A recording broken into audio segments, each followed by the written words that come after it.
So the number one concern globally is cost of living. And tied very closely to that is unemployment. Will I get a job? And then the third concern is poverty and social inequities. And we talk about, a future of abundance, we talk about demonetization, but this is the reality of what people are feeling. This is a story about preparing for the worst, maybe the worst thing any of us can imagine. The wealth isn't going to go to the people who are doing the work or the people who get unemployed. It's going to go to making the rich richer and the poor poorer. You got a third of your income going into your phone and your data plan, and all that money funnels out of the country and kind of lands in, like you said, Silicon Valley and Boston. And then you add AI as a layer on top of that, and the gap is going to get really, really wide. So that's the reality of a huge fraction of the world's population now. The question is, how do we help people believe in a hopeful and compelling future? Because if they don't believe it's a hopeful and compelling future, Now that's a moonshot, ladies and gentlemen. Hey everybody, welcome to our episode on WTF Just Happened in Tech. Here with my moonshot mates, Dave Blundin. Hey Dave. Salim Ismail. Good morning, Salim. And Alex Wissner-Gross. So guys, it's been quite a week. You've been in Brazil, Salim? Just back? Yeah, I was just back from 3 days in Brazil. Turns out we have a massive viewership and listenership there, demanding that we be able to translate this into Portuguese, so we should look at that. Okay, We'll do that. I just got back from Milan and Madrid, right, the middle of Europe, talking about AI, and we'll talk about it, but there's a lot of concern and angst about how far they're falling behind, and we've got a subject to discover on this episode as well on that. Dave, how's your week been? Phenomenal. I get to hang out with Alex face to face, which is a rare treat, and we brainstormed a ton of things going on. Can't wait to talk about them today. Awesome. I have a general complaint. What's that? We over the last few weeks since we recorded, there's so much stuff been happening. I need an Alex, Dave, and Peter AI next to me that just real time helps me interpret stories. We should maybe think about creating a GPT. Good news. It's in the queue, Salim. We're working on it. I budgeted it and we're doing it. All right, Alex. If this is the physical Alex or the AI Alex, I have no idea. But how are you doing, pal? What's the difference? Probably nothing. Half the world's convinced I'm an AI already. Well, we'll figure that out soon enough. So everybody, this is the news that's worth listening to. Hopefully the news that helps you keep up with how fast things are moving and keeps a positive vision of the potential in your mind. As we say every week, I know we all spend at least 20 hours independently and together getting ready. So let's jump in. Let's open up with the hyperscalers. News about Anthropic, Google, OpenAI, still going on. In fact, this week in particular, a lot of news about Anthropic, which hasn't hit our WTF episodes in the recent past. Here we go. Anthropic overtakes OpenAI in enterprise LLM API market share. All right, over to you, Alex. What's the significance here? We see this chart. OpenAI's dropping, Anthropic's rising. What does it mean? I think the central question, Peter, is whether code generation is the critical path to recursive self-improvement. If code generation is the critical path, then one can expect amazing outcomes from Anthropic, which has quite publicly focused its strategy on code generation, perhaps to the exclusion of other modalities like, say, video generation, like we see from OpenAI with Sora. On the other hand, if code generation turns out to be missing some special sauce needed for superintelligence, broad superintelligence, and recursive self-improvement, maybe this trend won't last. But I think that's sort of the core question here. Well, Dave, I have a completely firm opinion on this. I'd love to. I don't want to lead the witness, but I could throw it out there first, Alex, or you can tell me. So what is the answer? Is the LLM scaling recursive self-improvement loop enough to crack to the singularity and an infinite intelligence or not? What's your guess? I don't know. If I had supreme confidence on this one, it would be far easier to make investments in this space. I can make steelman arguments on both sides. The steelman argument in favor of code generation as critical path to singularity, basically, to the extent it's a finite point or fixed point and not sort of an extended object. It would be something like code generation, we leverage that to rewrite the core algorithms and the key models and architectures and post-training architectures underneath frontier models. And that just sort of spins, the flywheel spins faster and faster. The steelman in favor of code generation missing something looks something like, well, maybe we need visual chain of thought, or maybe there's some grounding in the physical world that's essential for general purpose knowledge, general purpose reasoning that you can't just get from looking at large source code bases and the internet of text tokens and maybe a little bit of imagery. So I'm not sure. Well, I'm hardcore in the camp of that Dario is on the right track. And it's not just Anthropic. Look at the chart. Google's also on this same trend line. And so it's either Dennis or Dario. And by scaling what they've already got and turning a huge amount of the compute internally and having it generate the next test, the next test, the next test. And I think to me, the tipping point there is humanity's last exam. And what we're hearing and what you're hearing is that will be saturated very soon, which is mind-blowing given how hard those questions are. But to me, the solution to those questions and the innovation in AI are incredibly correlated problems.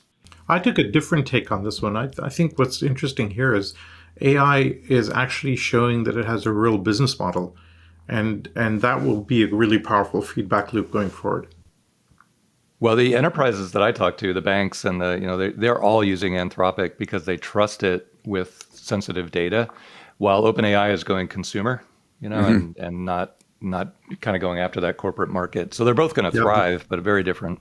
The reliability that they're providing is amazing. Mm-hmm. All right, well, let's go to the next story here on Anthropic. And again, congratulations to Dario. Anthropic projects $70 billion in revenue, $17 billion in cash flow in 2028. So, I mean, we haven't heard a lot about Anthropic over the last couple of months, right? It's been OpenAI and xAI and Google taking the headlines. But Dario is gaining ground here. How do you see them competing against the other hyperscalers, Dave? I think he's positioned really, really well. The numbers aren't as big as OpenAI, but the enterprise market is wide open. And what OpenAI is doing is directly competing with Google, which is very aggressive, very cool, but also risky. So I like the angle they're taking here because enterprises need AI. Using AI as a management tool is the gold mine of all gold mines, and I'd love to riff on that for hours some other podcast. Mm-hmm.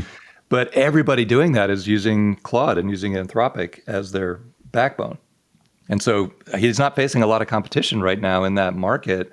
It's not as fast growth, it's not as sexy, but it's a really good strategy, and I think he'll hit these numbers. When I was with my friends at Google, there's an interesting point that they view Anthropic as the other, friendly AI company, right? They're obviously at each other's throats between OpenAI and Google and OpenAI and xAI. Anthropic is sort of the friendly little brother to the other hyperscalers. Isn't it ironic, though, that OpenAI's original mission was what Dario is now actually known for? The machines of loving grace and if you want to work in AI, but you want it to be guaranteed to be good for the world, come to Anthropic.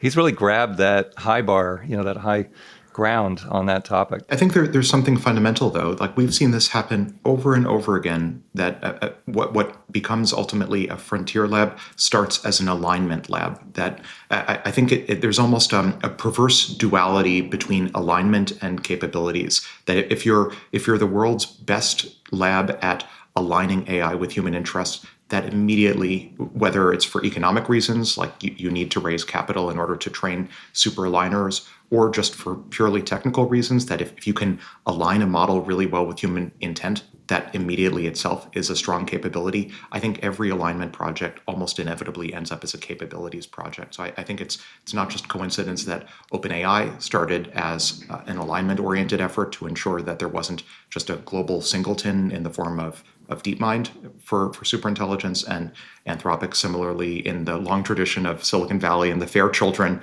also started as being alignment focused and then almost immediately pivoted to capabilities and superintelligence. I think that's just the law of economic nature here. Mm-hmm. Totally right. I have totally a counterpoint to that. Go ahead, Salim. Facebook started off as being very aligned to protecting privacy, user privacy, and never leaking privacy information. And then they sold it for profit, not AI related, but just in terms of business model related. So at some point, this could become extractive, right? One of the stories here that I want to hit on is the economics here. So interestingly enough, when I did some digging here, so Anthropic is projecting 70 billion in revenue by 2028 at a 77% profit margin, right? That's pretty extraordinary if they can hold on to that. On the flip side, OpenAI is projecting 100 billion in revenue and unprofitable until 2029. Right. I mean, just their deployment of capital into data centers and model growth. I'm super curious, the two business models, Anthropic versus OpenAI. What do you guys think about that? Well, I think a lot of these companies are capable of having high margins on short notice, including OpenAI. And they're trying to tell the market, OpenAI in particular, that I intend to keep investing ahead of the curve. So if you'll give me the $1 trillion valuation, and that's if you can pull that off, it's a much, much better. I can tell you, having taken a company public, as soon as you switch to profitability, it's very hard to go back to your shareholders and say, oh, I want to burn $1 trillion building a data center. So Sam is declaring that up front, which is great strategy as long as the shareholders believe in which it. is and what Dario's Bezos doing did. here exactly. And That's why remember- Amazon is, yes, exactly. Do you remember Bezos' famous newsletter at the beginning when he started? He goes, listen, I am not going to be profitable. I'm going to be spending money. If you want a profitable company, go someplace else. Otherwise, I'm buying, customers. I'm buying revenue. And he did. And then he flipped the knob. He flipped the switch. Yep, that's exactly right. And what Dario will do here in all likelihood is declare this kind of margin, 77% gross margin. But then as that date approaches, he'll launch a new project under a new name and say, well, we're going to consume all that money building Stargate or, with whatever, Anthropic Stargate or whatever it is. And that's a good strategic shift. But, before we leave this story, these numbers are much bigger than anything in the history of the world. Much bigger, the growth rates and the scales. And I just want to make that point because we get inured to these stories so quickly. And We get like, I already heard that. numb to the trillions, right? Numb trillion here. Oh, and also in terms of life plan, anyone who's doing something not this, you got to consider, how do I get into this? This is so much bigger than all other endeavor combined. The next article here, which is a fascinating one, is Fei-Fei Li's World Labs unveils world-generating AI models. And we had this conversation with Fei-Fei backstage at FII. Let's take a look at the video because the implications of this are absolutely huge.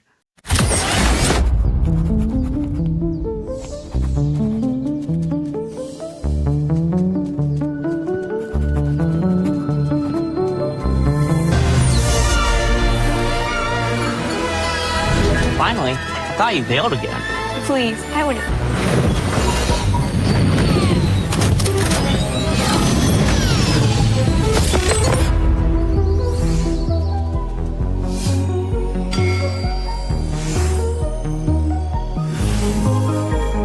All right, let's reset to the next world. All right. If you were listening to this podcast and not watching that beautiful video, what you saw is an extraordinary, immersive, photorealistic virtual world, a world model that Fei-Fei's been building. And I, for one, I'm both fascinated and concerned. Right? I'm fascinated by these world models because it's magic. I'm concerned that it's going to be where we spend a huge amount of our time. I just finished reading a book called The Unincorporated Man for the second time. And in this book, which is a fascinating conversation by itself, but in the book, the world has a crisis because everybody starts spending all of their time in these virtual worlds to the exclusion of work and the exclusion of eating, and it decimates the population. So, I know, our kids, my boys right now, maybe your son Salim as well, a lot of time spent in video games. But if they become so photorealistic, so immersive, and you are the god of your world, why would you want to spend time anyplace else? I think it proves that we're living in a simulation. Well, yeah. I mean, I tweeted that after I had the conversation with Fei-Fei, which was, I have no question we're living in a simulation. But even if we are, what would you do differently? And people are just so tired of this conversation about, are we living in a simulation? But before we get go ahead, Dave. Well, yeah, before we get too deep into the story, because I really want to hear from Alex on this is very, very different from what you think it is.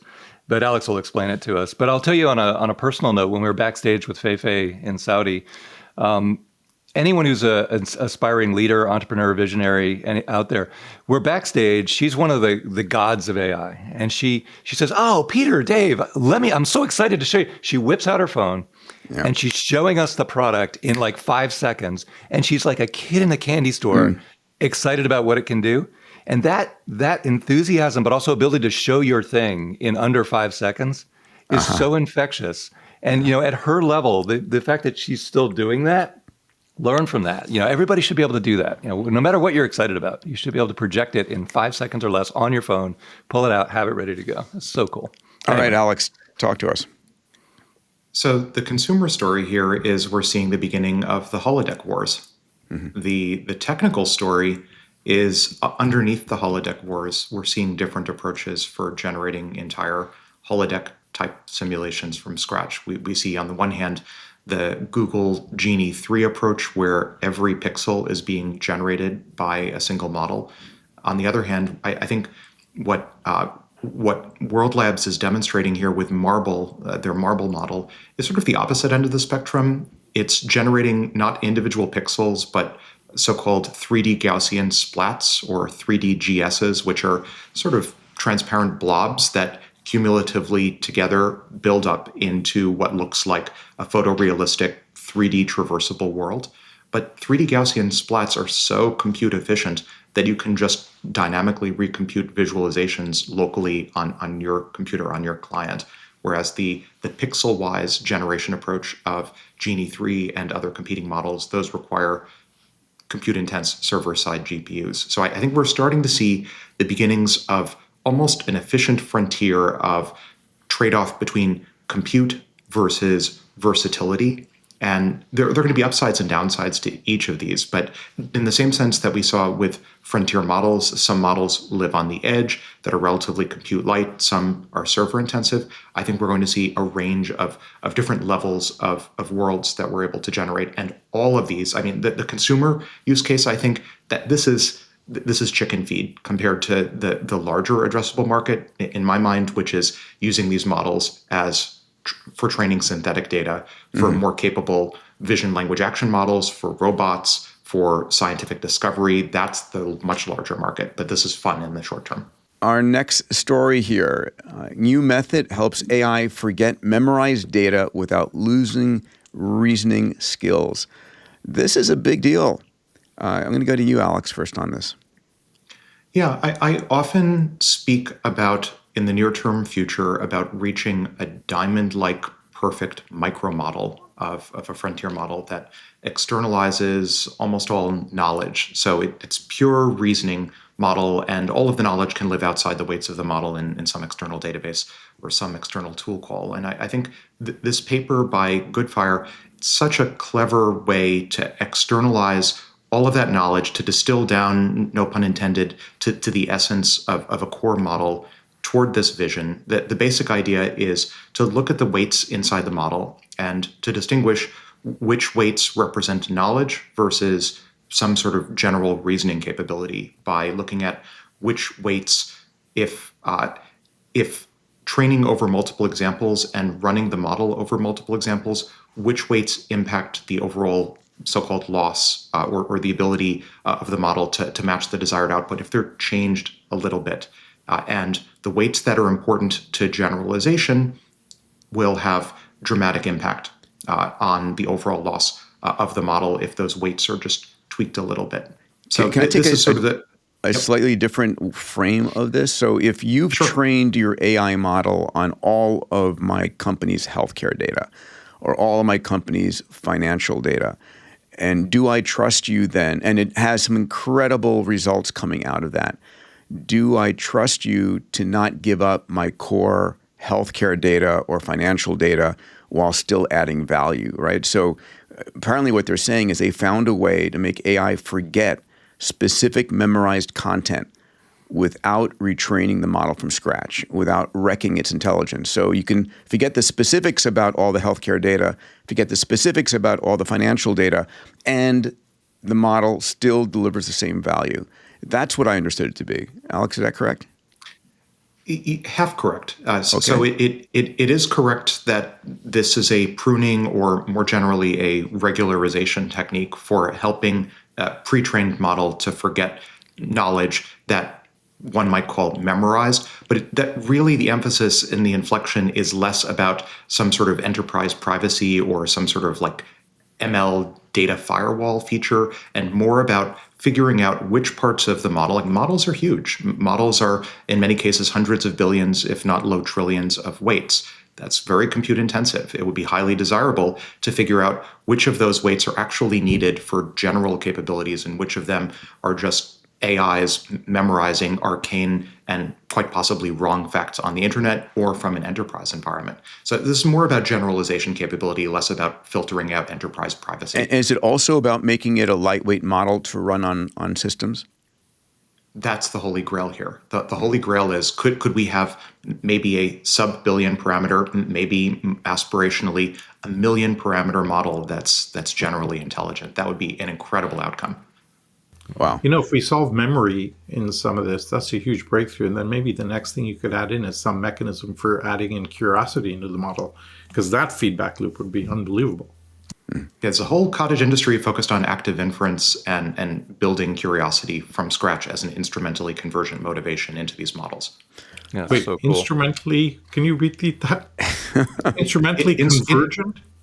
So instrumental convergence, very important term. Instrumental convergence is this idea that in order to achieve a variety of different long-term objectives, you're almost forced to achieve common short-term objectives. For example, if I have a superintelligence and on the one hand, it's instructed to build lots of paperclips, on the other hand, it's instructed to cure cancer, probably both of those long-term objectives require that in the short term, it accumulate capital, maybe solve science, maybe build a bunch of factories. So those are instrumentally convergent motivations.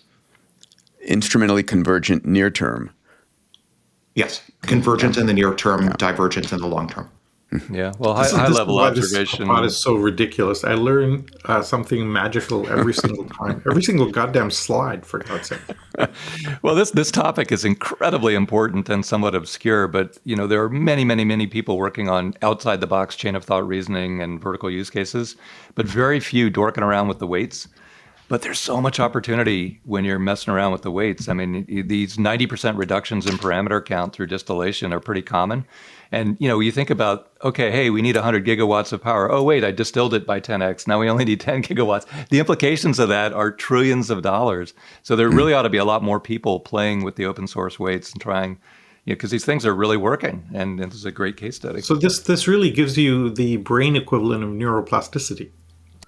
And also, the psychology researchers who for years have been trying to deal with, surveys and outside the body tests, you can make so much more progress in understanding the nature of intelligence by playing with the weights of a big neural net and trying things like this. So a lot more people in that area, cognitive psychology types, should be working on this too. All right, here's our next article, which is related but different, and I think more about neuroplasticity. So Google introduces nested learning, a machine learning paradigm for continual learning. And as I read into this, I'm like, wow, this really is a big deal. Alex, I'll go to you first on this one. Yeah, so this is a pretty dense, if I may say so, NeurIPS paper. NeurIPS, the arguably premier AI machine learning conference. Parenthetically, it's happening in early December. Definitely, I'll be there.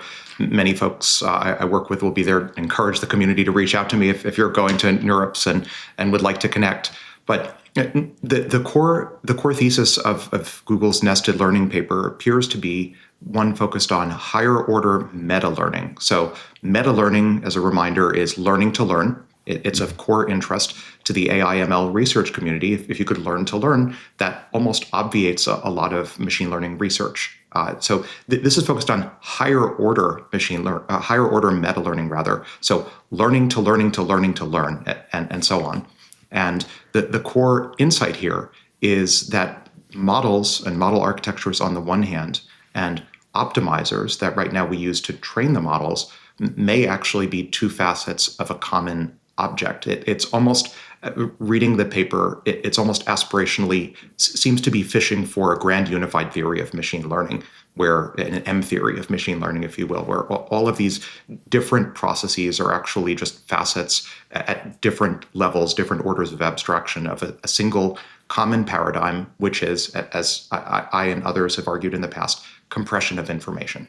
So I like to say, if we could send a message back in time and explain how we got to AGI, turns out it's very easy. You just take a large amount of knowledge about the world and you compress it. And if you compress it beyond a certain point, you get some sort of phase transition and general intelligence pops out. That's basically, I think, the story of AGI. When I think about college, I think the entire college experience for me was learning how to learn. Everything I learned was, irrelevant, some number of years later. And so when I read this, Alex, what I'm seeing, and I'm curious, it's about enabling continuous human-like learning, right? Sort of a step towards lifelong learning. Yeah, a step towards truly adaptive, lifelong learning for AIs. Because historically, what we'd train up an AI system and you would freeze it and then you do inference on it. Here, this is something that's continuously learning in almost a human-like fashion. My Dave? college experience wasn't about learning how to learn. It was learning how to avoid most of the bullshit that was taught there. Okay. Learning how to forget. There you go. Dave, any thoughts on this particular article? Not yet, but I think Alex's explanation was perfect anyway. But I think that one thing people overlook is that the machines doing this have access to incredible numbers of tools. And when you're learning how to learn, you're thinking about like never forgetting, but you write things down, you refer to them, you have your laptop, you have your phone. And the AI version of that has immense bandwidth between its brain and its notes. And so a lot of the innovation is taking advantage of that incredible, it's clearly super intelligent before it's even, intelligent. I have one more point on this. That little explanation by Alex, I'm going to have to go back and listen to it like 4 times over to parse all the stuff. We don't need to get into it here, but we may need a whole podcast episode just on that. I would love that. Kind of pretty fundamental, right? Yeah, one of the things we talked about was also getting questions from our listeners and doing an AMA session based on those questions. So if folks are interested in doing that, drop us some hints in the chat. And drop us some questions in the chat. Like, what do you want us to focus on? We'll do an AMA session. There's just so much news week to week to cover. It's like, otherwise we're going to be publishing an episode every day. So an Alibaba-backed company called Moonshot AI is launching a new ultra low-cost AI model. As I read this, I'm like, wow, this is a big deal. Dave, they clearly watched the pod. They watched the pod. Why? Because they called it Moonshots? Yeah, the name. Okay, we're gonna claim. Yeah, I think Astro Teller claims Moonshots as the captain of Moonshots at Google. We'll try to enforce your trademark in China anyway. I don't think. Dave, what's your take on this one? I hope people appreciate what a huge deal this is. This is in my mind, the biggest thing that happened in the last month. So, these Kimi models actually are top of SWE-bench, right up there with Anthropic, just 1% or so below. But they run on Grok hardware, GROQ, not Elon, Grok hardware, which, we learned all about in Saudi Arabia, at blazing speeds, incredible performance. And they're the best open source models. So if you want to play with the weights, you got to come with the Chinese stuff because Meta stopped open sourcing, OpenAI stopped open weights open sourcing. So now these are the absolute best models in the world, and they're all coming from China. But the fact that you can train it, $4.6 million to train it is within the budget of almost any company. And it's not 10x, it's more like 30, 40x cheaper than what it took for OpenAI and Anthropic to build their original models. And so part of it is you're drafting off their innovations, which is why those companies stopped open sourcing. But you can grab these weights, you can grab this open source, and you can build on top of it. And so just be careful there's no spyware or anything in there. But, I checked and I'm using it, and it seems to be okay. But do your own spot checking.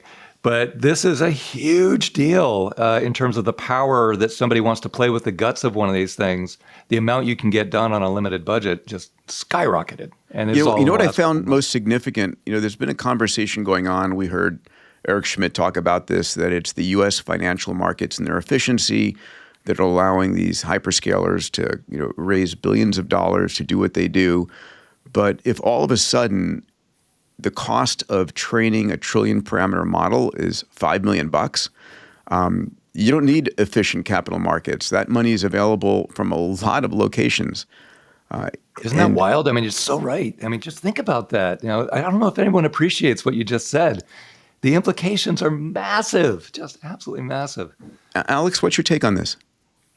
Yeah, a few takes. One, as Sam and others have pointed out, there's hyper-deflation going on right now on both the training and inference side for AI. So Sam's number is 40x year-over-year hyper-deflation. So on the one hand, I'm not surprised. Wait, 1 second. 40x hyper-deflation year-over-year on the cost of intelligence per unit of intelligence.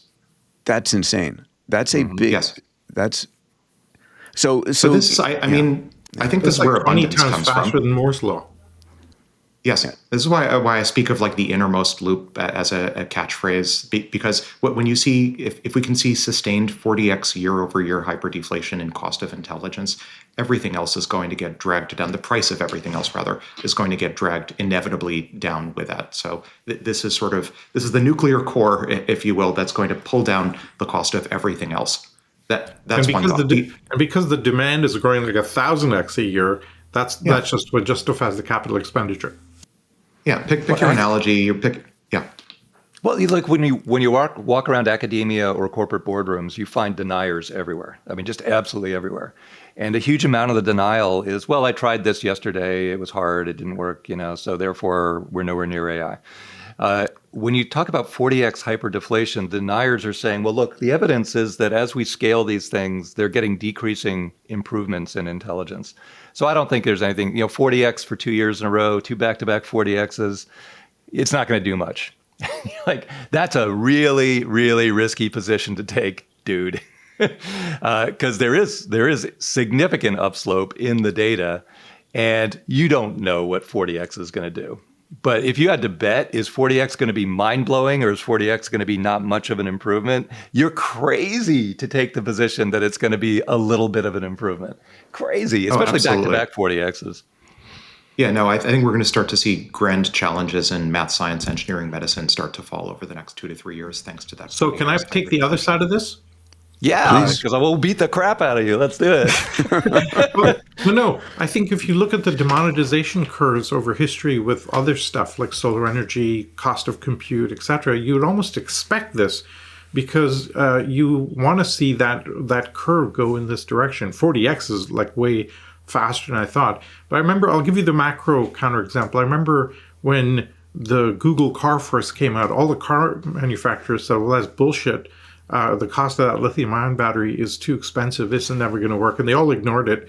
And then literally over the decade, the cost of lithium-ion batteries dropped 90%. That's what Elon banked on for building the Tesla, was the banking on the cost of the batteries dropping. And he was right. And all the car makers and all the typical minded folks. So there's a powerful lesson here, is always watch for those deflationary curves and go where the curve is pointing you. Well, what's surprising is the world's most powerful technology, right?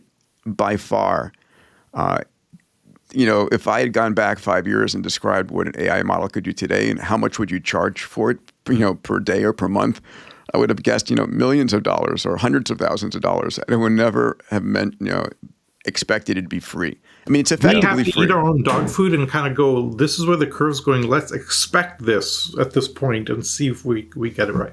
Yeah, I'm constantly running around the office and saying, guys, within these virtual areas like computing and AI, it's really hard to visualize 40x. But if imagine we had a factory that makes widgets or cars, and we 40x'd our production year over year, everybody in the office would be going crazy. You'd see like 40 times more stuff coming out the door. It would be obvious to you. That's what's happening. And you have to really stretch your brain around the implications of this, because there's a great quote on the demonetization and the fact that the energy guys all got it wrong and whatever.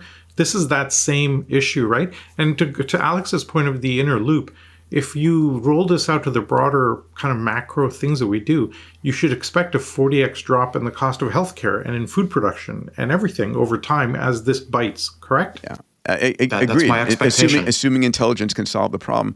There's a great quote from like Gordon Moore, and I'm going to botch it. I don't have the exact numbers. He said, if cars had improved at the same rate as Moore's law, a Rolls Royce would get like a million miles per gallon, and you'd throw it away because it's so cheap at the end of your trip.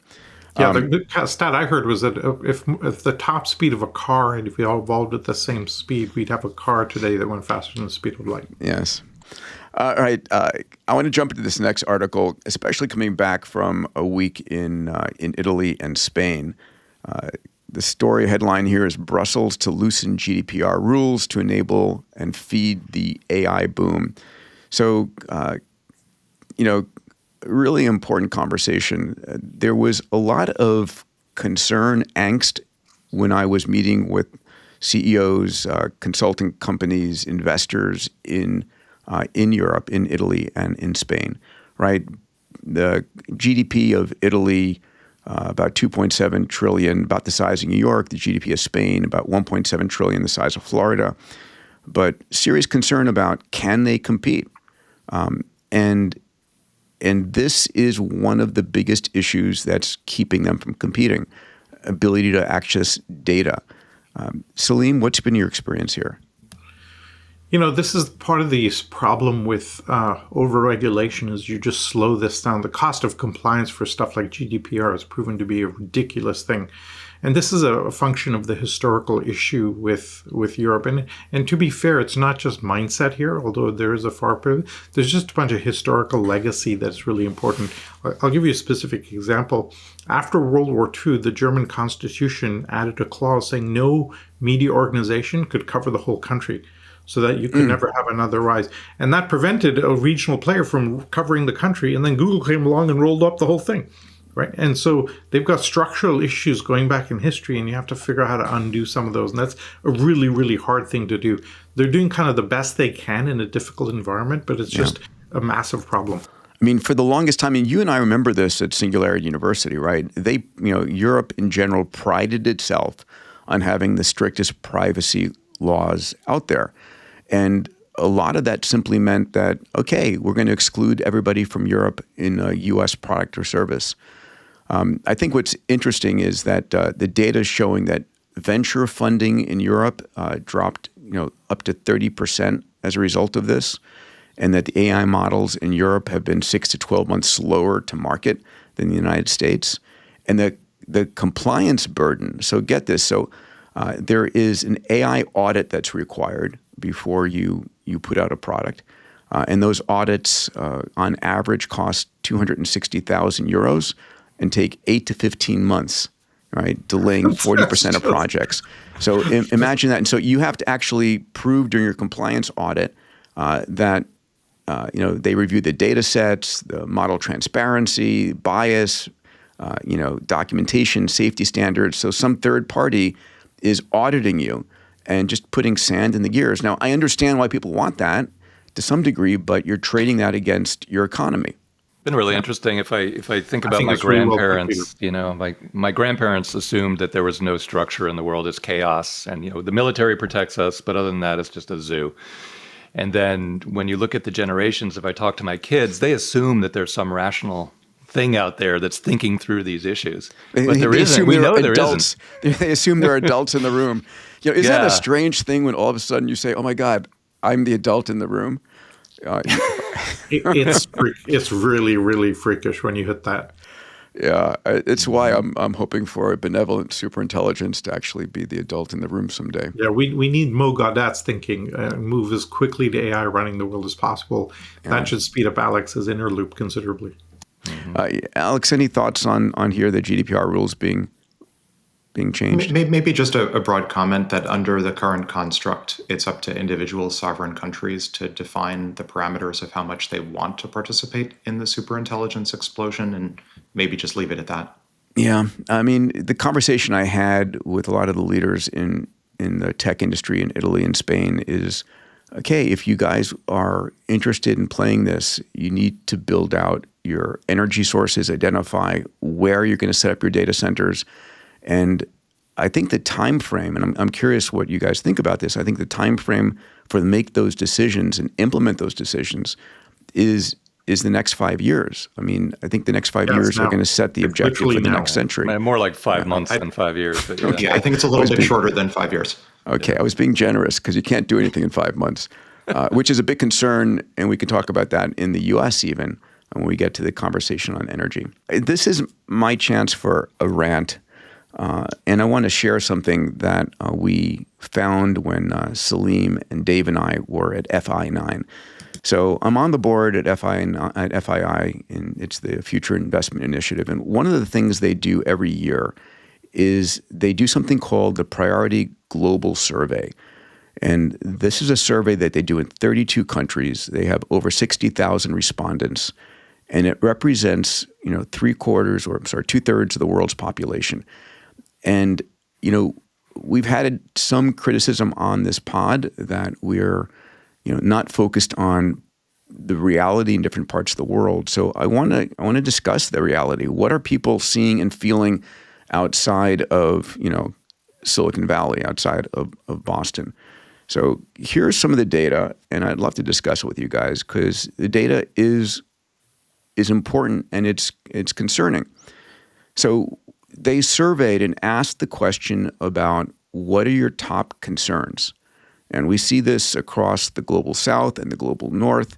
So the number one concern globally is cost of living by far. Can we afford to live in this world? And tied very closely to that is unemployment. Will I get a job? Which if I get a job, will it pay me enough to live? And then the third concern is poverty and social inequities. I mean, this is what 2/3 of the world is feeling right now. Here's the next chart, and we can look at it by region: Africa, Asia, Europe, MENA, North America, Oceania, and South America. And here we see, Africa is number one concern is unemployment. The rest of the world, it's the cost of living. It's just expensive to live. And we talk about, a future of abundance. We talk about demonetization, but this is the reality, what people are feeling. What are your thoughts here? Salim, you want to jump in first? Yeah, I mean, look, this is an extrapolation of the basic nature of human reality. We've been living in fear since the beginning of time, right? In the cave-dwelling days, you were worried that a hyena will come and steal your baby at night. Now we're worried about jobs. The idea, I think we need to flip over completely to a UBI type structure to navigate the world going forward, because the concept of a job is going away. I mean, think about the idea that all of our education systems are designed to take a young child, train them through their early 20s to be ready for a job market, that we have no idea what a job looks like in 5 years. So this may be the thing that breaks the educational model, and it breaks all the other models into a totally new reality where most of the mechanisms for subsistence, like education, healthcare, et cetera, are basically free. Take that 40x curve, applied to some of these domains. That's, for me, the incredible opportunity. So I'd flip this into the massive opportunities there, but people aren't seeing what's going on, and therefore they get stuck in that. I got it, but it's not evenly distributed yet. This is the reality that people are feeling right now. They're feeling fear about, can I get a job and can I afford to live? It's a very real concern. I think this is our job as leaders and podcasters and message conveyors to show that. Like, take Amjad, little developer out of Jordan, boom, builds a multi-billion-dollar company. Take Vitalik, take Elon, coming from nothing to building global paradigm-changing things just from mindset. And therefore now the inner loop, I'm going to go back to that again, is just literally mindset and entrepreneurship. And Peter, you talk about this all the time. I flip this around and see the opportunity in this. I'll give you a little snapshot on what a big part of the world looks like. One of our summer interns She's from Iran. Her parents are still in Iran. And, I grew up as a young child in Iran. And she said that her parents spend 1/3 of their annual income on their iPhone and data plan. And like, whoa. But she's like, look, you can't live without information. And actually, the currency is no good. So everything's Bitcoin. So how are you going to manage your Bitcoin without an iPhone? So you got a third of your income going into your phone and your data plan. And all that money funnels out of the country and lands in, like you said, Silicon Valley and Boston. And so that wealth disparity, just from the phone, and then you add AI as a layer on top of that, and the gap is going to get really, really wide. So that's the reality of a huge fraction of the world's population, though. I hear you. I don't know if you want to add anything, Alex, on this, but this is one of my biggest concerns, right? This data for me is worrisome. I'm clear that we are going to get to an abundant future. Maybe it's a decade out. We're going to have a continuous demonetization and all kinds of, uplifting of healthcare and education by AI. But I think in the next 2 to 7 years, that's what really concerns me, right? Where if young men are not getting jobs, and if people are losing their jobs as a result of this, before we sort of flip the economics into an abundance model, the question is, how do we help people believe in a hopeful and compelling future? Because if they don't believe it's a hopeful and compelling future, they're going to believe what they see from Hollywood, which is dystopian AIs and killer robots. I think you've hit the crux of it, right? How do we get narratives out there that demonstrate that future and do it fast and overcome the fact that people are 10x more likely to listen to fewer stories than stories of on a positive future? Yep. And that has to be overcome. Therefore, you need 10 times more stories on the positive side to overcome 100%. That natural balance. People worldwide are really worried. One of the positive, consistent pieces of feedback I get about this podcast is the fact that we're relentlessly optimistic about the future. Why? Because technology is a major driver of progress in the world and maybe the only major driver of progress. And now that's moving exponentially. Do you guys remember what we were talking about before we hit record on this pod? The idea that it would be amazing to bring together a community of builders and coders and entrepreneurs to work on uplifting humanity in the near term. I think we should do that. I think we should pull together this Moonshot community and see if they want to discuss how do we make the world a better place, right? How do we take how do we build moonshots that really uplift mindset but help address unemployment, cost of living in the near term? I mean, Elon's built an incredible community towards going to Mars. Satoshi, created an incredible community on Bitcoin and crypto. I'm talking about, do we organize a meetup of the Moonshot listeners? Do we pull folks together and talk about, solving grand challenges together? Salim? I spend a lot of time with college undergrads and seniors, and they would flock to that mission like you wouldn't believe. You'd get incredible talent coming to that mission. When they're in their early 20s, mid 20s, before scar tissue of life has accumulated too much, they are all in on that. And so you'd get really, really smart people working on it. I mean, bring together the builders, the visionaries, the folks who want to really build. I like to say that the world's biggest problem is the world's biggest business opportunities. Want to be a billionaire, help 1 billion people. I mean, that's the conversation. And I know none of us have extra time to actually pull an event together, but if folks listening to this podcast, I think it's mandatory, because the only way you're going to change the world is to have people shift their mindset, come to listen to stuff like this, and then actually activate it and go do something. So imagine we did an event, brought everybody together, talked about things, and then people actually activated on that, formed teams, and went off and did stuff. And then we tracked that over time. That would be kind of pretty cool. All right. I mean, so here's, Alex, are you in on that? I think it's a benchmark problem. I think it's less about events and less about teams and more about just rigorously defining benchmarks for all of these problems. How about a benchmark for cost of living, that then the world and this 40x year-over-year hyperdeflation of intelligence can optimize towards. Same with crime and delinquency and healthcare, cost of healthcare. We're going to be drowning in humanoid robots that are generalist in terms of their capabilities in the next few years. We'll talk about benchmarks. We'll talk about the benchmarks then at this. So, I mean, if you guys are in, and my feeling is, none of us have time to put an event together, but if there's interest in the community, so to everyone listening, this is what we talked about earlier. If you have an interest in joining us at some kind of a Moonshot gathering, a Moonshot summit, whatever it is, if we can get enough of you, let's say 1,000 who say, yes, we want to do this, and you want to spend time with the Moonshot mates, then we'll pull this together.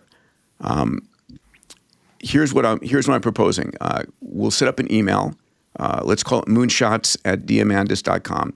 If you're interested in this idea of a Moonshot summit to bring everybody together, talk about these world's biggest problems, talk about the benchmarks, talk about the moonshots required, send us an email. And if we can get 1,000 people who say they want to be in on this, then we'll pull it together. We'll bring together Moonshot mates. We'll bring together sort of the most exciting CEOs and Moonshot engineers, and have an epic 2-day event. I think 2 days is the right length for this. Can I riff on this for a second? Yeah. If you take Hans Rosling's work, which showed that over the last 100 years, we dropped the cost of electricity, transportation, telecommunication by thousands of times each, right?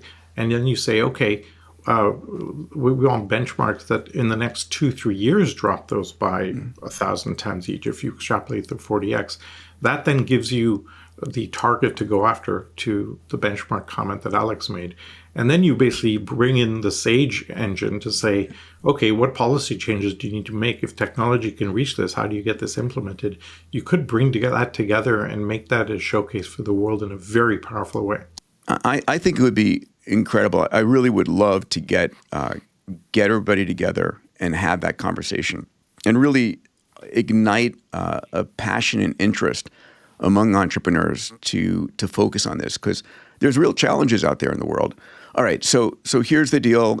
If 1,000 of you who are listening, want to join us, let's say sometime next fall, then send us an email, moonshots@diamandis.com. And if there's enough interest, we'll pull this together. All right, let's get back. There's a lot more to cover. All right, our next segment here is data centers, energy, and space. So multiple data centers are reaching 1 gigawatt in 2026. We're tiling the world in data centers. Anthropic and Amazon, xAI, Microsoft, Meta, and OpenAI Stargate. Alex, what's the story here? Well, I think the trillion-dollar question, Peter, is will we see a peak in the amount of coherent power needed for coherent training runs of large frontier models?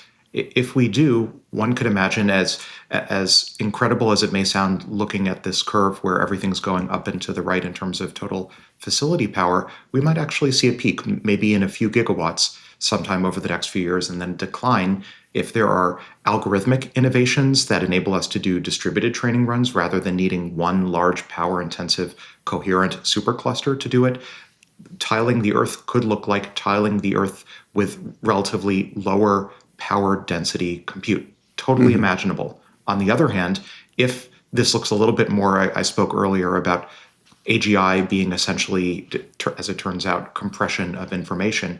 If it turns out that there are further phase changes that we can achieve by compressing more and more and more with larger and larger facilities, then maybe eventually in extremis we end up in sort of, as I've spoken about on the pod previously, maybe more of a black hole, desktop black hole computer regime where we're just building these incredibly power dense facilities to train more and more and more. Again, I could go either way on this, but I think that's like the trillion-dollar question. Will this peak or not? Besides peak data centers, the question is, are we going to see peak energy?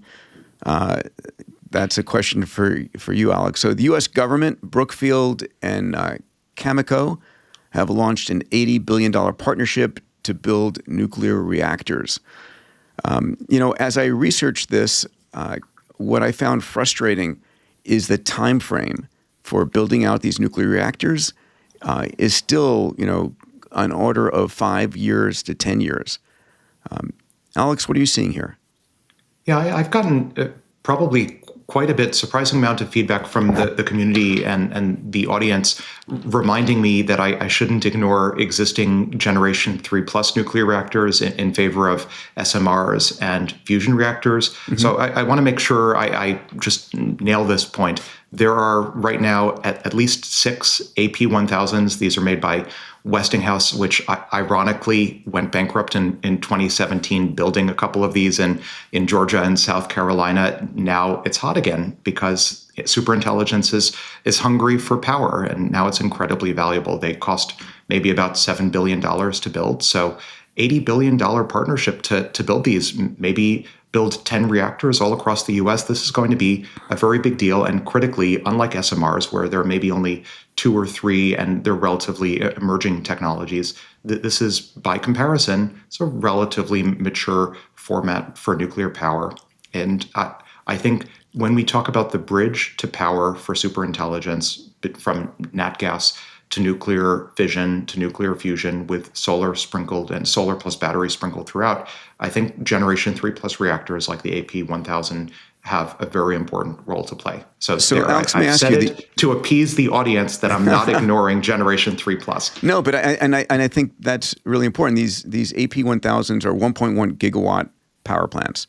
You know, when Eric Schmidt was testifying in front of Congress, he said we need 92 gigawatts by 2030. Right, so this particular deal might put 10 of these 1.1 gigawatt data centers on the map, but they're not going to be coming online until into the early mid-2030s. So the question is, how do we build out an additional 90 gigawatts in the next 4 years? All right, where is that going to come from? Yeah, I think the deal structure behind this is worth understanding too, because it generalizes to solar and to fusion and to everything else. So what's happening here is a company, Westinghouse, that got bought by Toshiba. So this is part of America deindustrializing very stupidly for decades. Toshiba buys Westinghouse. Westinghouse tries to build nuclear facilities. The government is so bureaucratic and so onerous that it goes bankrupt. So then in 2017, the private equity guys come in, Brookfield led, and say, okay, we have very smart business school majors here. We'll try and revive this thing. And the timing is 2017, right when the Transformer comes out. So the timing turns out to be perfect.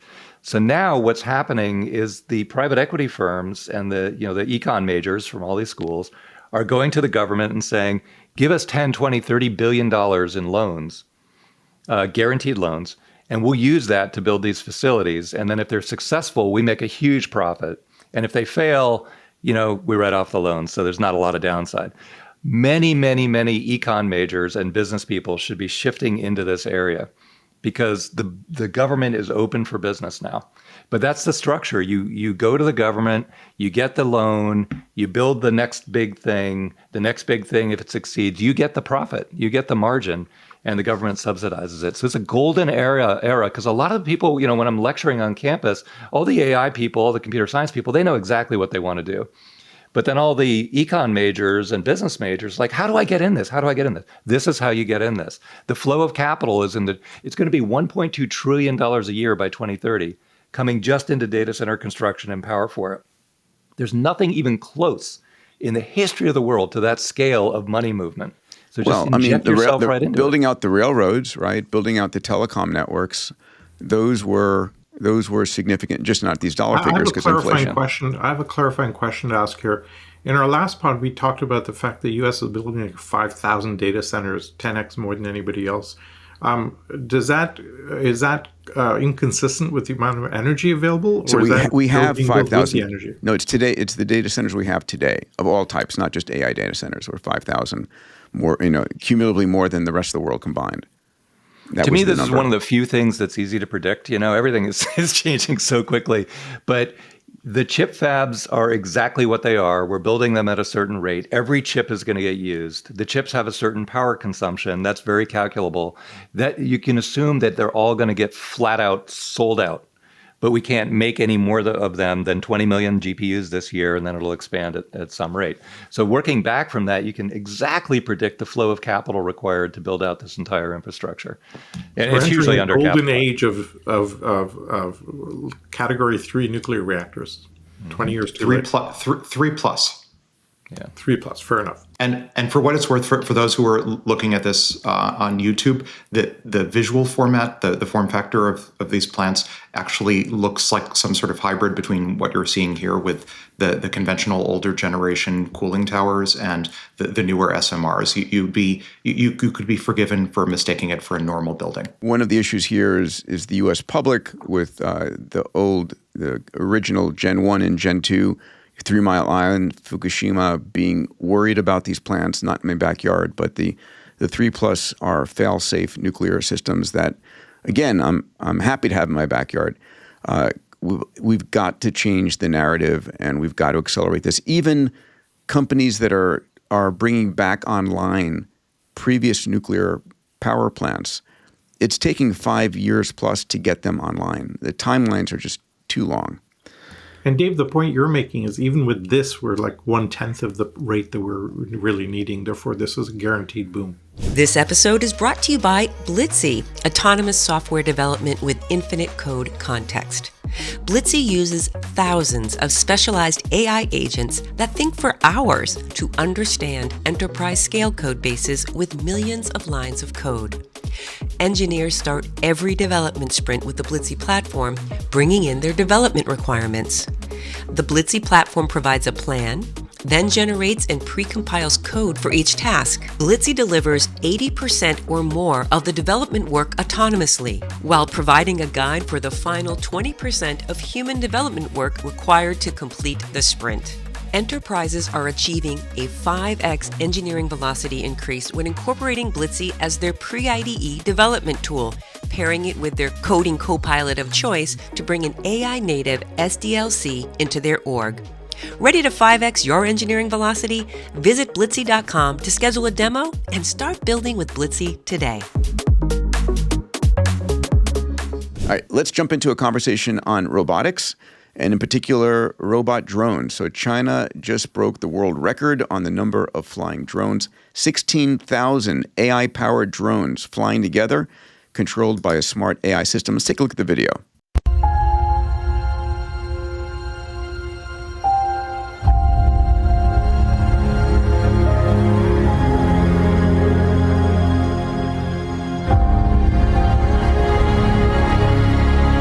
So if you were watching, you saw a beautiful drone show in the sky. If you were listening, you heard some music. But here's one interesting concepts. Imagine being able to have 16,000 drones up in the sky. You can actually create a giant TV screen and watch a television program or a movie across an entire city. What's the significance of this for you, Dave? Oh, big time. I think that people visualize robots in humanoid form, just because that's what's in the movies, constructing buildings and cleaning your yard and whatever. But I think the swarm version of it is actually just as big a deal, if not bigger. And it's been very hard for the Hollywood studios to create swarm visual effects, so they don't use them much in sci-fi, and therefore people don't really think about them. But and then when you look at a flock of birds or a bunch of bees, they're actually not coordinated. They're a little coordinated, but they're not really coordinated. The AI version of it, as you saw in that video, is perfectly down to the millimeter coordinated. Mm-hmm. And it's a very effective way to do things like construction, yard work, cleaning your gutters, whatever, because, you can put 50 drones in if you need to pick up something heavy. You can put 2 in if it's light. So it's very, very flexible. So I think that, it's going to be a big, big part of taking AI and making it affect the physical world much more than people are currently predicting. Because if you look at our podcast, we must have had 50 videos on different humanoids dancing and mm-hmm. fighting and whatever. But I really feel like the drone part of it, or the interactive thousands of drone part of it, is way underappreciated as a real world thing to do right now. I still loved the episode last week about a mosquito killing drone just flying around and zapping mosquitoes in your backyard. Drones are becoming the front line for the warfare in Ukraine. I mean, it is already. I mean, there's that war is being prosecuted by 500,000 drones on either side. It's not a man thing. It's just drones killing. And those drones each other are and being drones killing men. To a large degree, being manufactured in Ukraine. And one of the things that's interesting is when the war is finally over, God and the leadership of countries willing, Ukraine as a nation is going to be sort of Europe's drone manufacturing capital. There will be a dividend out there. They're already the world's best army. Yeah. Because they've had to be. And just as a crow, but bring it back to the U.S., there's 10,000 drones a month crossing the Mexico-U.S. border. And I keep telling government people this, that drone technology beats wall technology. What the hell are we doing? Yeah. Oh, my God. There's probably a good slogan there someplace. Okay, here's a fun article. Elon Musk, Tesla might unveil a flying car. So we've been talking about this as the next generation roadster. God knows what it's going to be charged, and this is not a Model Y mass production. I remember being backstage with Elon when he had funded the Global Learning Prize, and we're backstage talking about Tesla before we're going out, and talk about the guy's level of intensity. Right? He's like worried. He was launching. There was a Falcon 9 launch that night with going to the largest payloads. He was concerned about center of mass issues and vibration issues, and then he was concerned about whether Tesla could, in fact, survive the next quarter. This is like 2017, 2018.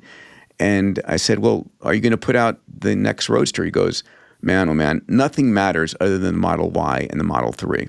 He said, that's our mass production car. And so he was always looking at that. But here we are. And I think the interesting conversation here is, will this Roadster include jet or rocket propulsion from SpaceX that will give it the ability to hover or hop, right? That's what people believe will be materializing. Any thoughts here? I'd like to point out a historical irony, if I may. There was a lot of hand-wringing about 8 years ago, circa 2017, about how we were promised flying cars and instead only got 140 characters. But if you play the tape forward, as it were, the 140 characters was Twitter. That became X. That became XAI. And that's now the integrated technical and capital structure that's poised to give us a flying car. So a bit of historic irony that actually maybe in some sense the 140 characters actually gave us a flying car after all. So that's such a great connect. Elon's gone on record saying by the end of the year there will be an unforgettable demo. So excited to see what that looked like. I mean, the current gossip is that SpaceX is going to provide cold gas thrusters, right? It's propulsion systems that might allow the car to sort of hop or hover. Are you serious? Yes. Yeah, seriously. So imagine you have you have 30 seconds of hovering time and until you recharge them. So, I mean, interestingly, you could be recharging these thrusters by just compressing air as you're driving along. Who knows? Well, I'll tell you, the highways were originally designed to go 100, 120 miles an hour, but then turned out to be way too dangerous. Mm-hmm. But if you added that cold thruster to the car and it has accident avoidance built into it, its ability to jump and hover over an accident scene is incredibly valuable. Well, I'm curious how high it can hover. I'm guessing we're talking about like a foot. I think once you get at a ground effect, you're not going to have much hovering capability. You guys have heard me talk about this before, but I just spent the last 4 days commuting from cities into JFK or Guarulhos in Sao Paulo. This cannot arrive fast enough for my taste. And if Tesla is able to unlock this world the way it unlocked electric cars, massive. Okay. Let's point out right now, these are not eVTOLs. These are not quote unquote flying cars. These are at best, short hopping, hovering cars. Right, so we still have Joby and Archer Aviation, EHang, and all kinds of other companies out of China that will be multi-copter electric transport vehicles. Right, so Archer has the contract for here in LA for the 2028 Olympics, so that will be fun. But I think this is more of a fun, the kid with all the toys. wants flying a hovering car. Well, part of the brilliance of Elon, too, is that car companies will spend something like 7% of revenue on marketing, and he spends 0, but he takes that money and does cool things that are far more valuable than marketing. And so it actually is net profitable for the underlying companies to pursue these crazy, interesting, science projects, some of which turn into real, products, and keeps the market cap high, but it also it replaces the marketing budget brilliantly. And a lot of people should be copying. Like, what can I do to be inspirational and cool, and use that to drive people to my product, to my company, to my team, to my mission? It also motivates the team, right? People want to come work at the coolest places. It helps recruiting. You get the best people. It all works. It's just Elon has invented the formula and perfected it. I think Steve Jobs kind of invented it, but Elon has taken it to the next level, and everyone should just be studying. Whether you like Elon or not, study it. It clearly works. It's the right plan. All right, I love this. I don't know if I guess it was a tweet. So Elon on how to prevent global warming, quote, a large solar-powered AI satellite constellation that would be able to prevent global warming by making tiny adjustments in how much solar energy reaches the Earth.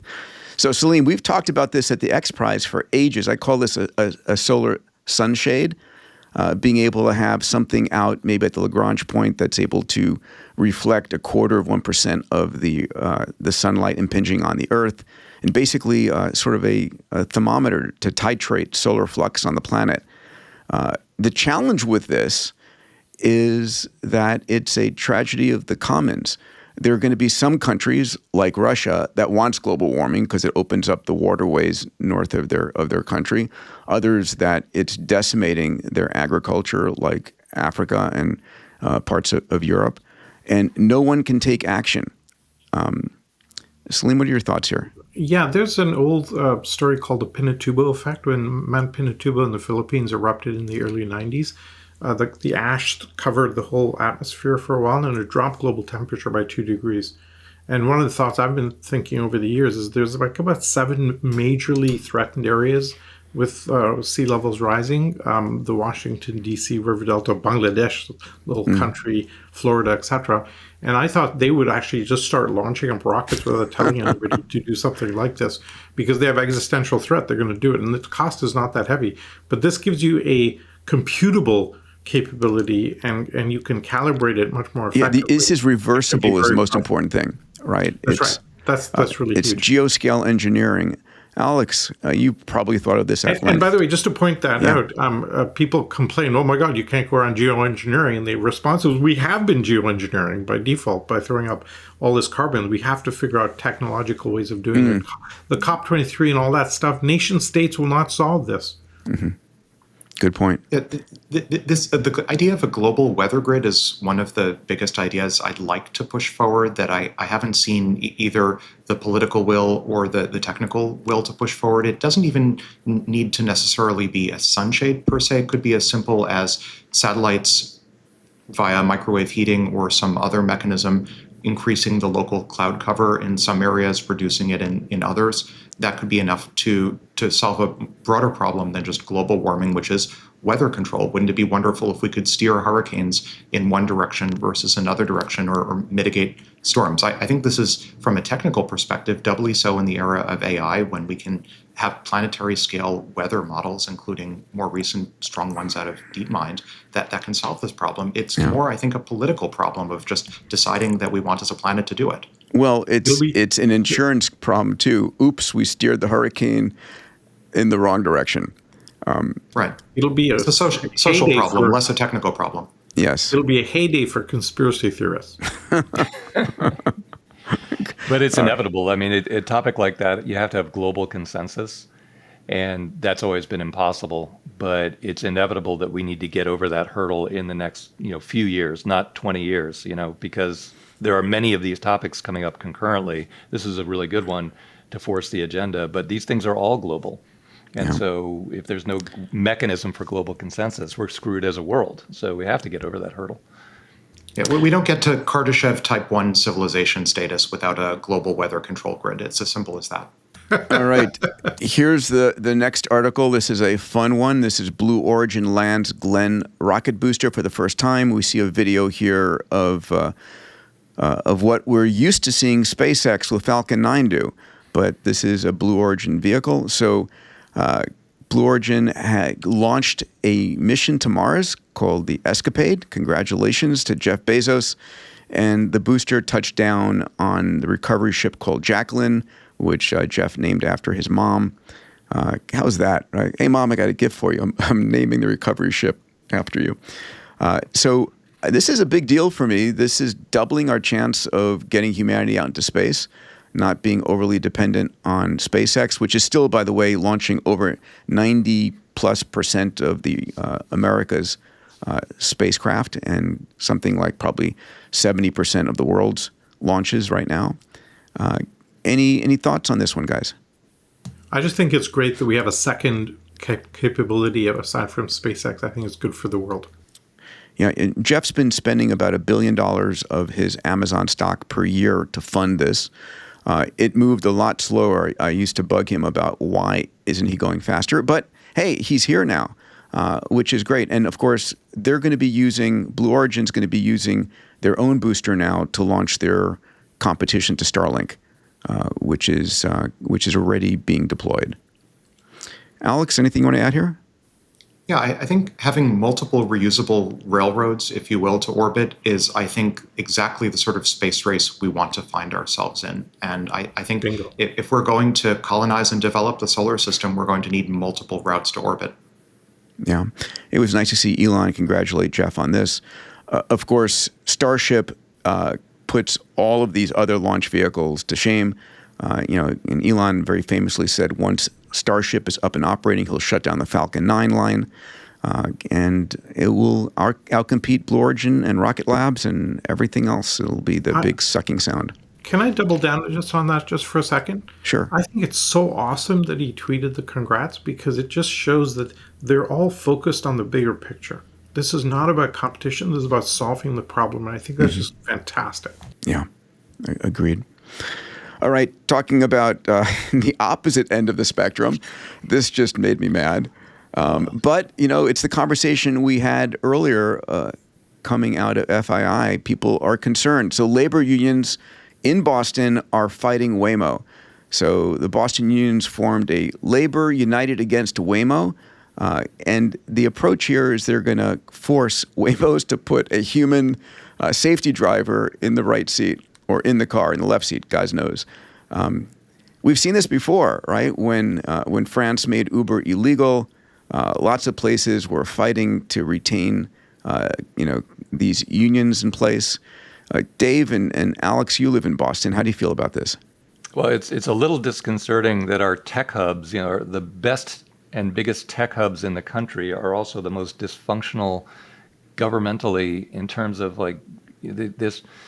this is utterly insane, right? And it's obvious to anyone involved in it, but the populist uprisings are going to be all over the place on all kinds of topics. We've seen the picketers outside the front of OpenAI, and so this is going to happen all over the place. But if the governments of those regions don't get on top of it and put some kind of rational system together, then people are just going to leave, like Waymo will go elsewhere, and it is already going elsewhere. Yeah. And that's just going to be really bad for our Silicon Valley and for Boston and for New York. It's just, they got to figure it out.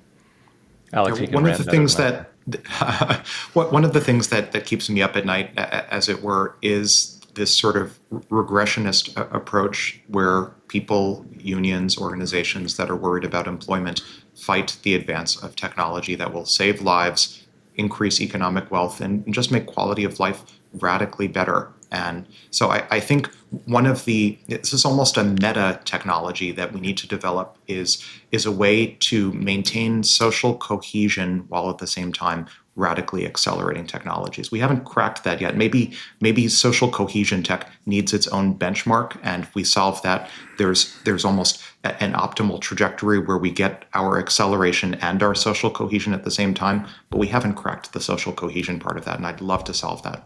Sure. We can talk about that at the summit if it comes together, but here's the deal. People are worried for their jobs. Number one, that's it. It's survival. I need to feed my kids. I need to be able to afford my home. And this is going to take it away from me. How can you possibly do that?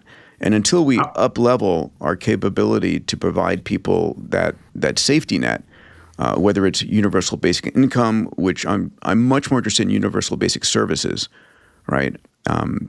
Anyway, Salim, you were going to say? Yeah, I want to grandstand just for a little bit. One of the things we noticed after the EXO book came out was you're going to see this massive Luddite revolt type stuff against new technology, right? Because people would much rather be comfortable than happy. And we actually focused on this. So we solved this, what I call the immune system problem. We created a 10-week engagement with big companies that cracks this in big companies. We've done it 100 times. We even have a nonprofit that does this in the public sector where you need to change, where regulatory and this type of construct is the immune system. It takes 16 weeks, but it works. We've done it a bunch of times. So anybody facing this, just give us a call. We'll show you how to do it. We found a way of hacking culture. Where do they reach you, Salim? Just ping me at salim@openexo.com. And we'll show you how to do it. We've open sourced the methodology to doing it because, a few years ago when the book came out, with all of this technology, if we don't solve the cultural resistance to this, it doesn't matter what the breakthroughs are. We're still going to be fighting this political problem. And the next level we were going after is how do you solve the immune system problem in an institution like healthcare, journalism, or education? They each have their unique immune systems. And we're going to see this across every industry as white collar AI, super intelligence comes in, humanoid robots come in. This is just a small peek at what's going to be coming. We've got to solve it now. All right, let's go into our final segment here, which for me is one of the more important and exciting ones, which is what's going on in the world of science. And I'm going to start this conversation with a video clip from Salim Altman on his thoughts about GPT-6 and the science leap that's coming. If GPT-3 was like the first moment where you saw like a glimmer of something that felt like the spiritual Turing test getting passed, GPT-5 is the first moment where you see a glimmer of AI doing new science. It's like very tiny things, but here and there someone's posting like, oh, it figured this thing out, or oh, it came up with this new idea, or oh, it was like a useful collaborator on this paper. And there is a chance that GPT-6 will be a GPT-3 to 4 like leap that happened for kind of Turing test like stuff for science, where 5 has these tiny glimmers and 6 can really do it. All right, Alex, let's open up with you. Yeah, I've gone on record as saying I think we're going to see many, if not most, grand challenges in math, science, engineering, and medicine start to fall to AI over the next 3 maximum years. So I think that this is very much on my anticipated trajectory. Science is going to get solved, and all of its disciplines are going to get solved, and AI is going to do it. And I, for one, am super excited about finding myself in a future, near-term Star Trek-type future, where it turns out that centuries of human capital, or the equivalent of centuries of human capital, just get solved overnight at bulk, at scale, by AI. Yeah. Love it. I think the amount of patents being filed, the number of Nobel Prize winning science being done is going to skyrocket. You can actually see, there's an interesting chart I saw where if you look at patent filings post ChatGPT, there's like just exponential growth immediately thereafter, where it's an aid to humans. But all of a sudden, if it's autonomously doing the science in sort of closed loop cycles, it's amazing. Dave? Those are two things really worth tracking, the AI generated patents and also the agent to agent transactions, part of which are licensing the patents. But that whole agent to agent intellectual exchange world is starting to really take off. And you can just track it by transaction count and see the shape of the exponent. That'll be something we'll track really closely. Salim? This justifies why I didn't pay attention during my physics degree. The AIs will do it for me. Oh my God. Well, look, if history is consistent, GPT-6 and Gemini 3 will be about the same. They're just leapfrogging each other, and Gemini 3 from Google is within a week, we think. Yeah. So we have to carve out probably a big chunk, maybe a full day, just studying its capabilities. So we will. When GPT-3 comes, when Gemini 3 comes out, expect us to go live with an analysis of it as soon thereafter as possible. Seeing a lot, right? We just saw OpenAI Chat or GPT 5.1's come out. Mira Murati's company has just gone from like 9 or 10 billion valuation to 50 billion valuation. there's a lot frothing right now. All right, let's move on to the next one. Zuckerberg and Chan bet AI can cure all diseases. Zuckerberg believes AI could make cures much sooner while empowering scientists to take risks. So the Chan-Zuckerberg initiative to boost compute 10x by 2028, shifting all science work under their BioHub brand. So this is great. I love that. I mean, they've had an interest in medicine and biology for some time, but now they're doubling down and focusing. Alex, let's go to you first. Yeah, so you'll remember when CZI launched in 2016, the goal was to cure all disease or most disease by the end of the 21st century. And now the messaging has radically changed. Now the messaging is we're going to have generative AI-based virtual cells and presumably virtual organs and virtual organisms built on top of those, enabling AIs to search intervention space for cures to all disease. So now I think the subtext is you don't have to wait until necessarily the end of the 21st century to cure all disease. This could happen in the next 5 years, call it 2030. And I think all of the timelines, not just CZI, but other nonprofits that are working on AI for broad spectrum, sort of generalist cure-all diseases have similar timelines. You see similar messaging out of Anthropic as well. 2030, cure-all disease with AI. Yeah, we saw that from Demis Hassabis within a decade, cure all disease, right? So we're seeing a huge amount of talent, compute, and capital going towards that goal, which is good news for everybody. But what I loved about this is that to Alex's inner loop point, that instead of working on specific cures, they're just focusing on just generate more compute and make it available to everybody. So I think that's great. Mm-hmm. Yeah, so sometimes it's, and in my experience, sometimes it's easier to solve the more general problem than the more specific problem. It may perversely end up being the case. It's easier to just cure all diseases with AI than to cure artisanally diseases one by one. Yeah, I mean, that's the concept around age reversal. If you didn't have the disease when you were in your 20s and 30s, but it develops when you're 40s or 50s, how do you turn back your epigenetic clock so that your cells are younger and thereby not expressing the disease since you didn't express it in an earlier state of your biology? All right, next one in this area, and this is a conversation about one of the first real what people are calling longevity therapies. So the U.S. government slashes the price on GLP-1 drugs, and we're finding that GLP-1 drugs are lowering the risk of repeat strokes. So, one of the challenges has been GLP-1 drugs have been expensive, and they are sort of a go-to for most physicians if someone has a particular, especially obesity-related or diet-related issues.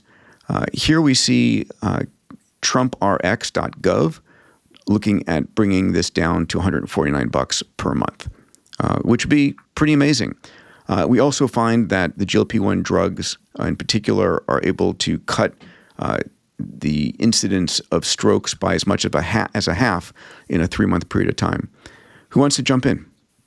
I'll comment on this one. I mean, it's so exciting. I guess the elephant in the room is the outstanding question in biology. Why are GLP-1 class drugs so seemingly miraculous? Why are they able to treat so many different forms of biological dysfunction, not just the metabolic issues that they were originally intended for? Putting the question of biology and mechanism aside, I think when we talk about universal basic services and abundance of healthcare, I think this is the beginnings of that. I think offering for $150 odd per month to U.S. persons who need it, GLP-1 class drugs, that starts to look like universally, basically abundant health span drugs. And I think it's a major step in the right direction. I want to put out the warning again, just because I'm in this world. Right, GLP-1 drugs are not a panacea. If you are obese and using these drugs, it's important to use them as a means to change the way you eat, to change your diet, change your habits. Because if you stop the drug during this period of time, you're losing weight, you're also losing muscle.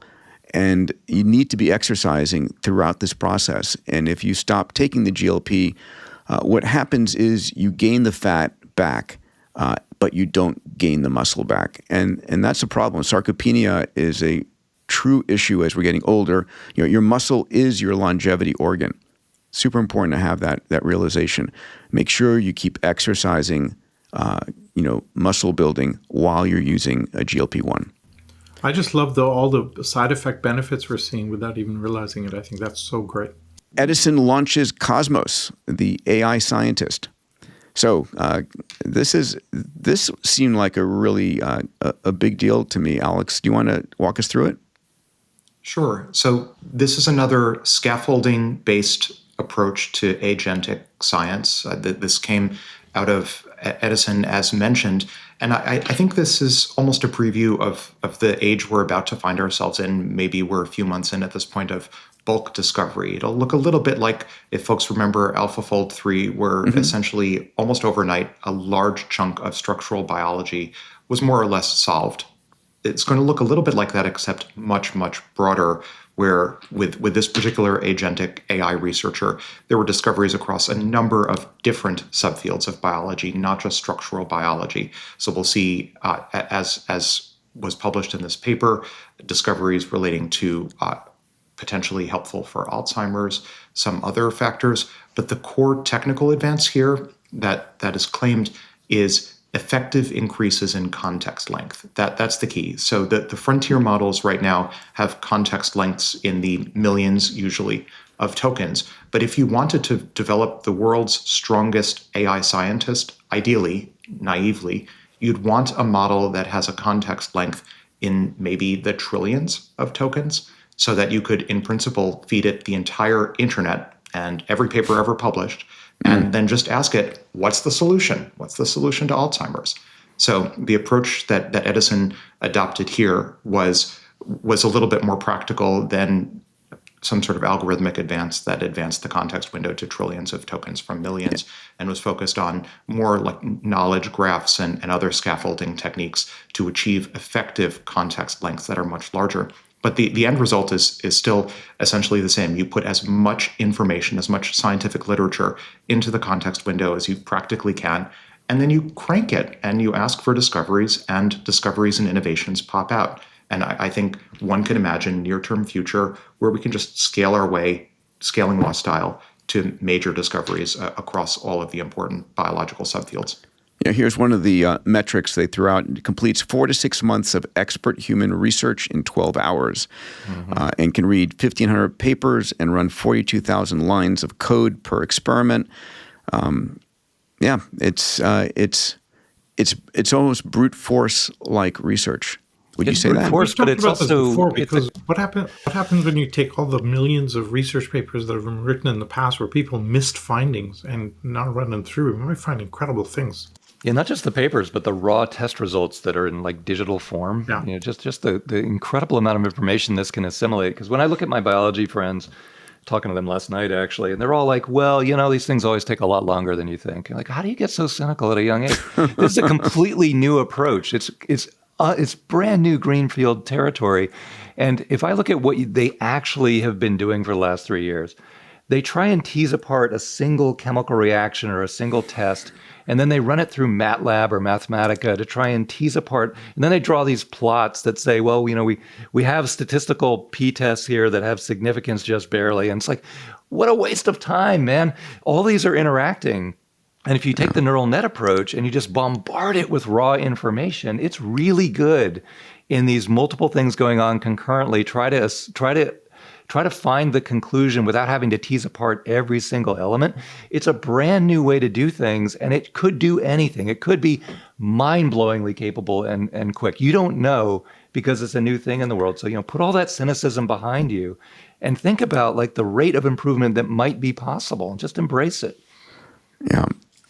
All right. Our final article here, one for a fun conversation. Genetically engineered babies are banned, but tech titans are making one anyway. All right. So, this is worth the conversation. So there's a few companies that are being now funded that are building CRISPR capability for embryo editing.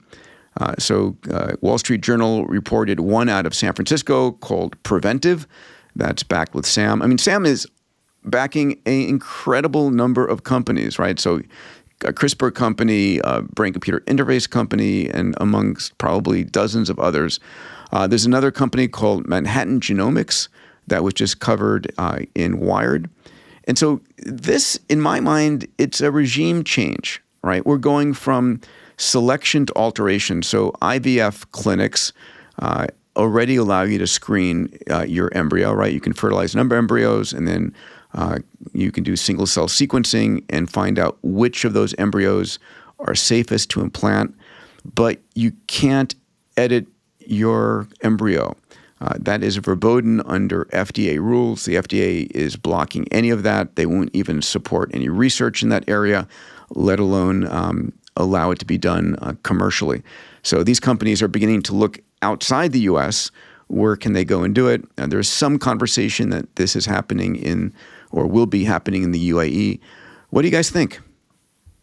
I remember Raymond Macaulay getting up and saying, look, the human genome is essentially software, and we have 50 trillion cells in the human body. Essentially, the human being is now a software engineering problem.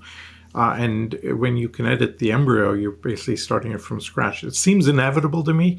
Mm-hmm. And we get, again, the normal thing. The question is, what do you want to design for is the big question. Yeah. I mean, we give our babies the best we can, right? It's like you start genetic engineering when you pick your spouse, right? Are they successful? Are they intelligent? Do they look good? And that's the first step that you take. This is. Can I just go back? This is a really important point. We used to talk about the shift from film photography to digital photography, and all the implications of that. Essentially, we've gone from breeding and genetic evolution to a digital model, which just accelerates the whole thing.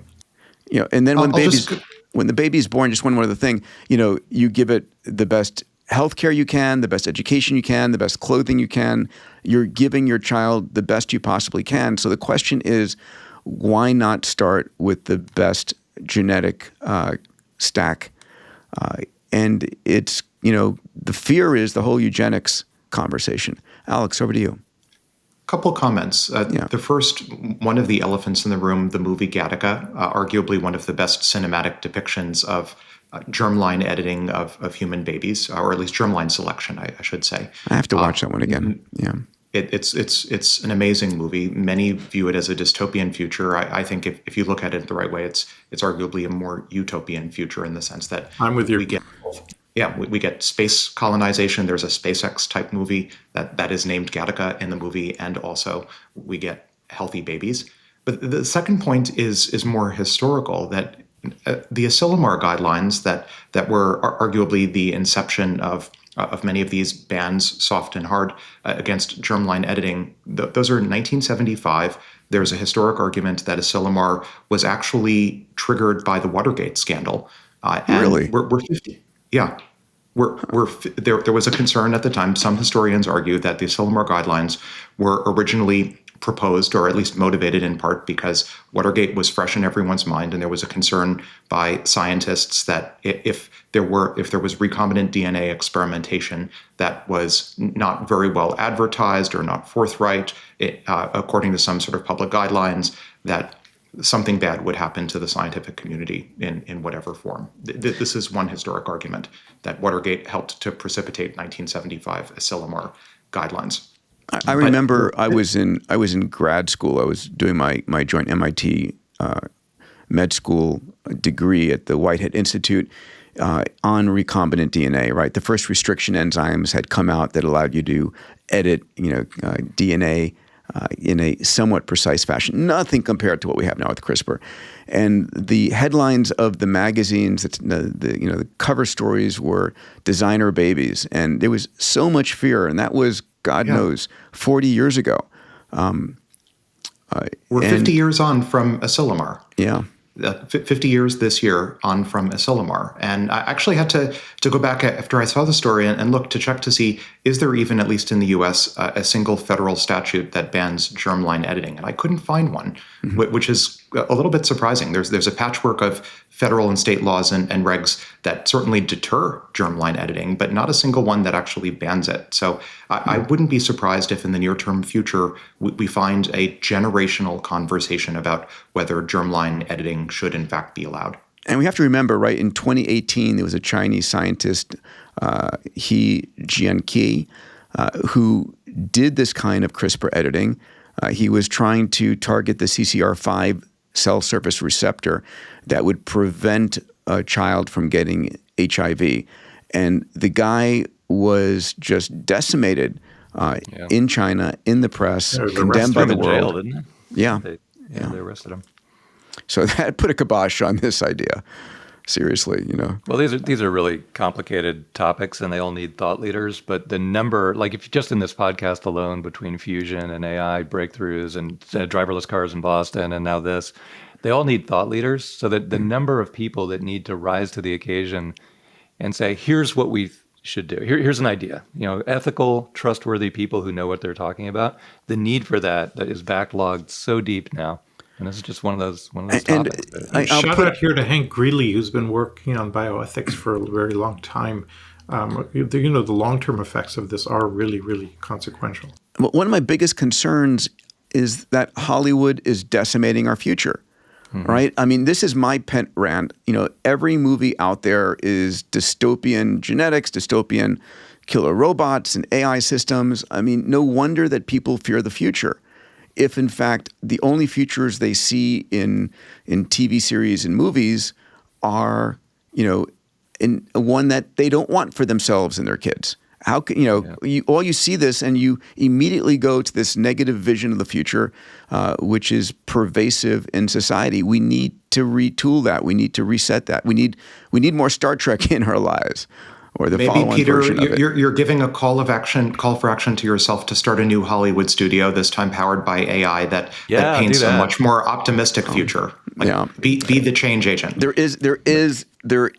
Well, I can't say much about it yet, but there is a project in works the fundamental problem is human nature is so fear-based, per my earlier comment today, and so you're fighting against that. The way to solve for this is to give those embryos psychedelics and solve this right at the start. That's the way to solve for this. No, we're going to reduce the size of their amygdalas, so they reduce their I'm fear. serious. That's the way you edit it out. You don't need an amygdala in today's world. What's funny about this whole storyline is that the birth rate in Korea now is 0.7 per couple, 0.7 children per couple. Crazy. One topic is editing your baby. The other one is no one's having any babies at all. So doesn't that seem like a more urgent issue? A higher order bit problem. Oh my God. All right. So we're gonna wrap this episode. I'll remind folks, if you're interested in the idea of the Moonshot mates pulling together a couple of day amazing event in the fall of next year, send us an email, moonshots@diamandis.com. Let us know you're interested. And we're going to try and get to 1,000 people interested. If we can get there, then we'll pull the trigger and we'll make that happen. Salim, you have something you wanted to mention? We have our next 10x Shift workshop happening on November 19th. So we'll be talking about immune systems in organizations and giving people directions on how to build the EXO. So come join for that. It's $100. People love it. It's limited seats, so come and join. Amazing. Dave and Alex, any closing thoughts today before I play our outro music today from Adam 822, which is amazing. I love the fact that our subscribers are sending us their it's awesome. musical. They're so good as well. They're so it's good. blowing my mind. Yeah. So I have a closing thought, which is we're closing out our best venture fund year by far. I mean, just crazy what's happened this year. Portfolio gained about $12 billion of value, the companies within the year. Most of those ideas come from Alex. So I wanted to throw a shout out to Alex for the vision. But, one of the themes in this podcast has been that all these topics, if you look at what Elon's been able to do, like, should we have a satellite at the Lagrange point, shadowing the Earth by 0.01% or something like that? If your track record of being right is perfect or very, very good, then you actually get to say, here's the answer, guys. And people will flock to it just because your track record is right. And I think Alex is right on that cusp now of just, and that's why he's a little cautious on the podcast sometimes too, because he doesn't know. He actually says he doesn't know. Unlike me, I just say something anyway. But Alex is really, really, his vision for what will and won't work is just becoming so honed and so beautiful. So I really wanted to thank you for the gangbuster year we've had. Yeah, thanks, Alex. Alex, a Dave's closing very thought from you. kind. Yeah, in addition to thank you, Dave, for the very kind comments. I'll just say I spend substantially all of my time thinking about how we solve the hardest problems on Earth with AI. So if folks listening are interested in connecting to talk about problems they have or the hardest problems on Earth they want to see solved with AI, definitely feel free to reach out. Amazing. All right, guys. This is labeled... Unbelievable episode. I'm going to have to listen to this at least 3 times. I know. I do too. And we read your comments. So first off, please subscribe. Tell your friends. One of the things I was so heart-filled about when I was in Mexico City, when I was in Italy, when I was in Spain, when Salim was in Brazil, were all of our fans there telling folks that they share the episode. So thank you for listening. We do love the comments. If you have questions, I really want to do some AMA episodes with our subscribers. So drop them in the comments. Our team will aggregate them. And this is a piece of music labeled, All Right, Folks, From the Moonshot to Math, the WTF Just Happened Crew by Adam 822. All right, let's enjoy. Across the time zones, they're riding high. The Moonshot's crew reaching for the sky. Peter's yelling amazing every single show. We all laugh 'cause man, we know. Salim's still shouting WTF is AGI, trying to pin down that reason why. Dave's bouncing like a kid with toys, filling the mic with startup noise.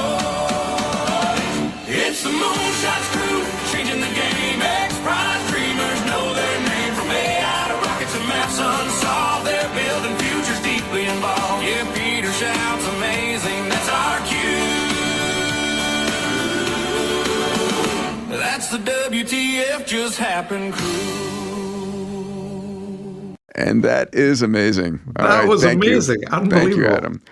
If you've got a piece of outro music, send it over to us. And if it's amazing as that, we'll go ahead and play it. Gentlemen, happy Saturday, and wishing you guys... What's left of it? I mean, Jesus. Yeah, listen, I was up at 3:30 this morning prepping for this episode. Just so much to cover. And we still have another episode we'll record we later need this to week. essentially make this a full-time thing because the world is happening so fast that we just can... I mean, just trying to process this episode is going to take hours and hours and hours. All right, guys. Love my time with you as with each other. Be well. Every week, my team and I study the top 10 technology metatrends that will transform industries over the decade ahead. I cover trends ranging from humanoid robotics, AGI, and quantum computing to transport, energy, longevity, and more. There's no fluff. Only the most important stuff that matters, that impacts our lives, our companies, and our careers. If you want me to share these metatrends with you, I write a newsletter twice a week, sending it out as a short 2-minute read via email. And if you want to discover the most important metatrends 10 years before anyone else, this report's for you. Readers include founders and CEOs from the world's most disruptive companies and entrepreneurs building the world's most disruptive tech. It's not for you if you don't want to be informed about what's coming, why it matters, and how you can benefit from it. To subscribe for free, go to Diamandis.com/metatrends to gain access to the trends 10 years before anyone else. All right, now back to this episode.